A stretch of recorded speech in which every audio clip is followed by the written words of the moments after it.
امروز ما مسلمان ها چرا از دشمن میترسیم؟ دشمن بین ما، استعمار بین ما مسائل تخویف برای ما گفتن که زندانهای عجیب و غریب دشمن دارن، شکنجه های عجیب و غریب دشمن داره. متوجه باشید که شلاق های عجیب و غریب دشمن داره. متوجه باشید که بالاخره فلان و فلان و فلان. مگر من و تو فراموش کردیم که آن سمیه‌ای که در زیر شلاق ها و شکنجه های ابو جهل و امیه ابن خلف به دست اونها جان می سپاره، مگر سمیه جان خود را دوست نداشت؟ مگر حضرت یاسر و عمار که به دست دشمنها شکنجه می شدن مگر جان خود را دوست نداشتند؟ مگر حضرت مصعب ابن عمیر، مگر خبیب و خباب وقتی شکنجه می شدن به جان دادن جان خود را دوست نداشتن؟ عزیزان من، همه عزت از آن من و شماست. العزت لله وللرسول وللمؤمنین. عزت در خدا نگفته از خدا و پیامبر و از آمریکا و اسرائیل و فلان و فلان هست، میگه عزت از من است، از پیامبر است، از مؤمنین است. عزت از آن من و توست، به شرطی که من و تو ارتباط درست و صحیح با ذات اقدس الهی داشته باشیم. این هدف استعمار هست، تخویف بین امت اسلامی، وحشت را می آورد تا امت اسلامی را بترساند، جوان مسلمان را بترساند، خلاصه مسلمان ها را بترسانند. این هدف استعمار هست عزیزان من. از صدر اسلام آیات قرآن را وقتی بخوانیم، قرآن چه زیبا می فرماید: الذين قال لهم الناس ان الناس قد جمعوا لكم فاخشوهم. این آیه قرآن هست. وقتی که مسلمان ها در یکی از غزوات میخواستن، در حالت مجروح بودن، میخواستن به مقابل دشمن حرکت کنن، منافقین آمدن که مسلمانان را بترسانن. الذين قال لهم الناس، آنهایی که گفتن برای صحابه قد جمعوا لكم، به تحقیق که جمع شدن برای شما تا شما را از بین ببرن. فخشوهم، بترسید از دشمن. این حرف منافقین هست، اما این حرف با صحابه چی ایجاد کرد؟ فزادهم ایمانا. ایمان صحابه قوی شد. آن مجروحیتی که در جان صحابه بود، صحابه با این حرف فراموش کردن. فزادهم ایمانا، ایمان اونها قوی شد. بر علاوه که از دشمن نترسیدن، ایمان قوی شد. صحابه چی گفتن؟ گفتن ما را اتم میکشه. صحابه گفتن ما را خلاصه این تیاره های بین 52 از بین میبره. در آن وقت و زمان هم نیزه های عجیب و غریب دشمن داشت، تیره های عجیب و غریبی داشت، منجنیقی که کار کروز امروزی میکنه در آن وقت و زمان دشمن داشت، همه سلاح و همه امکانات. ولی صحابه چی گفتن؟ فزادتهم ایمانا و قالوا، گفتن حسبنا الله، بس است ما را خدا، کافی است برای ما الله. حسبنا الله و نعم الوکیل، کافی است برای ما الله. بهترین حامی، بهترین پشتیبان برای ما الله است. عزیزان من، از صدر اسلام تبلیغات دشمن نسبت به امت اسلامی، نسبت به ضعف امت اسلامی، نسبت به این که امت اسلامی به تزلزل قرار بگیرن، دشمن تلاش کرده. و امروز هم هدف ششم استعمار این بود که تخویف بین امت اسلامی، رعب و وحشت و بالاخره ترس اینها را ایجاد میکنن تا امت اسلامی بترسد. وقت ما عزیزان من گذشت. هفتم هدف استعمار، روش استعمار تفریق هست. یکی از وسایل و روش هایی که استعمار به این که امت اسلامی را از بین ببرد و ضعیف کند، مسئله تفرقه هست. در بین امت اسلامی اختلافات قومی، اختلافات زبانی، اختلافات نژادی، اختلافات مذهبی، اختلافات حزبی و سمتی و غیره را، اینها همه پلان استعمار هست. تو فلان قومی، فلان زبانی، فلان نژادی، فلان مذهبی، فلان حزبی و فلان سمتی و غیره و غیره. این روش استعمار هست، هدف استعمار هست عزیزان من. پس باید ما متوجه باشیم. سروران عزیز و بزرگوار، خصوصا قشر جوان محصلین عزیز، آن عزیزانی که در راه تحصیل قدم گذاشتن که همه ما باید در راه علم و دانش قدم بگذاریم. بیاییم استعمار ناامید کنیم، پلنها و روشهای استعماری ناکام کنیم. چگونه ناکام می شود؟ که همه ما دست به دست هم بدیم، وحدت و اتحاد و اتفاق، انسجام و همبستگی، و این که جهل از بین جامعه دور بسازیم، به جایش علم و دانش و فقاهت و معارف اسلامی خلاصه ترویج بدیم. عزیزان من، این بود به طور خلاصه و فشرده هدف و برنامه های خطرناک استعمار. استعمار پلانهای خطرناک داره. یک مرتبه به طور خلاصه و فشرده اشاره می کنم. خطرهای استعمار، پلانهای استعمار، هدف استعمار مسئله تجهیل هست تا جاهل سازی بین جامعه ایجاد بشه. مسئله تشکیک هست، هدف تشکیک که امت اسلامی به شک و تردید قرار بگیره. مسئله تطمیع هست تا اینکه امت اسلامی طمع پیدا کنه به جا و مال و پست و مقام و طمع یا تطمیع شهوت باشه. چهارم هدف استعمار تشغیل هست که امت اسلامی را مشغول بسازه. پنجم هدف استعمار تخریب هست تا شخصیت های امت اسلامی را تخریب کنه. ششم هدف استعمار تخویف هست تا امت اسلامی را بترسانه. هفتم هدف استعمار و روش استعمار و پلان استعمار این است که بین امت اسلامی تفریق و اختلافات را ایجاد کنه. الله سبحانه و تعالی برای همه ما و شما توفیق بدهد تا اینکه دشمن را ناامید کنیم. دشمن چگونه ناامید می شود عزیزان من؟ پلانهای استعماری چگونه خنثی می شود تا اینکه این اهداف پلانهای استعماری دانستیم جاهل سازی است. من و شما جهل از بین ببریم. پلان استعماری، هدف استعماری اینه که شک و تردید ایجاد کنن. من و شما دینی داریم که از روز روشن‌تره. ذالک الکتاب لا ریب فیه، در این هیچ شکی نیست.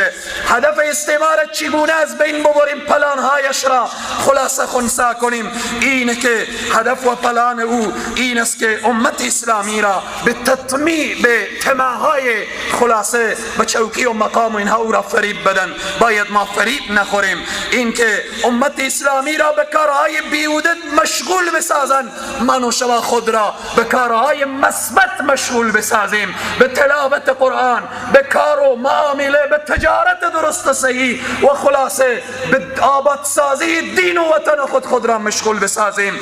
هدف دشمن اینه که بین امت اسلامی و شخصیت ها تخریب ایجاد کنه. من و شما هستیم که این حدیث رسول الله را باید فراموش نکنیم. رسول الله فرمودن ان المؤمن للمؤمن کالبنیان، مثل که این خانه ساخته شده یک خشت با خشت دیگر ارتباط داره و هم دیگر چگونه محکم دارن این خشت هایی که این خانه را آباد کرده. رسول الله می فرمایند مؤمن برای مؤمن کالبنیانه، مثل یک خانه هست یشد بعضه بعضا و شبک اصابعه. رسول الله انگشتان نازنین خود را چنین وصل کردن، گفتن مؤمن با مؤمن چنین باید وصل باشه، چنین باید محکم باشه و با مشت محکم بر دهن پلانهای استعمار و استعماری بزن. این مشت محکم چی وقت بر دهن دشمن میخوره؟ زمانی که این چنین باشه به تعبیر رسول الله، نگه تو ترکی، تاجیکی، عربی، عجمی، سیایی، سفیدی، پشتونی، هزارهی، فلانی، فلان مذهب و فلان لسان و فلانی، همه ما عزیزان من باید وحدت و انسجام خود را حفظ کنیم. زمانی که وحدت آمد دشمن ناامید میشه. ششم پلانش چگونه خنثی میشه؟ تخویف. وقتی خوف دشمن آمد، من و شما شاگردان صحابه هستیم، شاگردان مکتب رسول الله چی گفتن زمانی که شنیدن برایشان گفته شد فخشوهم، بترسید از دشمن. فزادتهم ایمانا. ایمان صحابه قوی شد. زمانی که من و شما را میگن از دشمن بترس، باید ایمان ما قوی بشه و چی بگیم؟ حسبنا الله و نعم الوکیل. برای ما الله کافی است. زمین و آسمان از الله است، عرش و فرش از الله است. الله است که مالک یوم الدین هست. الله است که به صحرای محشر این ندا را میدهد لمن الملک اليوم لله الواحد القهار. امروز پادشاهی از آن کیست؟ از آن ذاتی که شریک ندارد، واحد است و قهر و غضبش همه جا را فرا گرفته است. عزیزان من، همه ما باید این شعار را سر بدیم. وقتی دشمن برای ما بگه بترسید، ما چی میگیم؟ حسبنا الله. همه با یک آواز بگیم حسبنا الله، حسبنا الله، حسبنا الله، حسبنا الله. استعمار صدای ما را بشنود که ما بگیم کافی است برای ما الله. الله برای ما کافی است. الله ذاتیه که ان الله علی کل شیء قدیر، بر هر چیز توانا هست. این لفظ حسبنا الله عزیزان من، هر مشکلی که به شما سر میخوره، لحظه ای که به مشکل دچار میشیم، این را ورد زبان خود قرار بدیم، با خود بگیم حسبنا الله، حسبنا الله، حسبنا الله. چقدر انسان لذت میبره که کافی است برای من خدا. چه پشتیبان قوی، چه ذاتی که مالک عرش و فرش هست. هفتم تفریق. وقت دشمن هدف و پلان و بالاخره پلانهای استعمار مهم خنثی کنیم، و یک پلانش تفریق است. ولی من و شما با آیه مبارکه واعتصموا بحبل الله جمیعا ولا تفرقوا، اینجی پلان استعمار خنثی میشه. وحدت داشته باشیم. باید فرهنگ تحمل پذیری در بین جامعه ما ایجاد بشه. باید همدیگر را تحمل کنیم.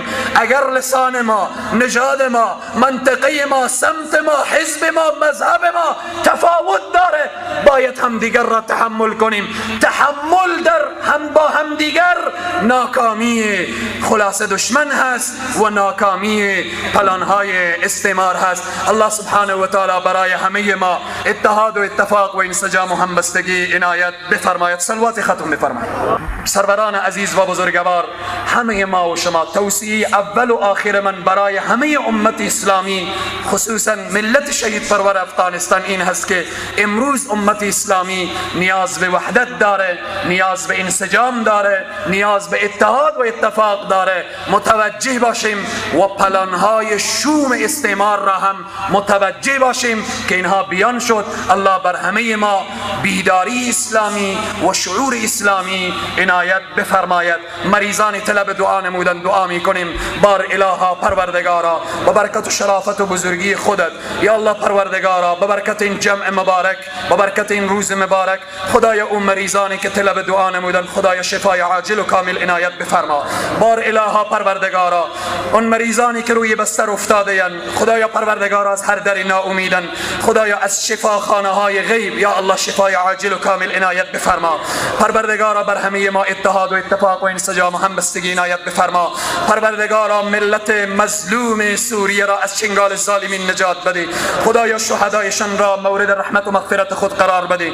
مجروحینشان را شفای عاجل و کامل عنایت بفرما. پروردگارا ملت مظلوم مصر را، خدایا پروردگار اونهایی که به دفاع از حقوق خود، خدایا پروردگارا دست ظالمین را از سر ملت مظلوم مصر کوتاه بگردان. پروردگارا او حق و حقوقشان را برایشان بر بگردان. پروردگارا نظامشان را نظام اسلامی بگردان. پروردگارا ارتششان را ارتش اسلامی به قرآنی بگردان. پروردگارا مسئولین ما را مسئولین قرآنی بگردان. پروردگارا ارتش ما را ارتش مخلص و متدین خدایا بگردان. پروردگارا ارتش ما را ارتش قرآنی بگردان. پروردگارا نظام ما را نظام اسلامی به قرآنی بگردان.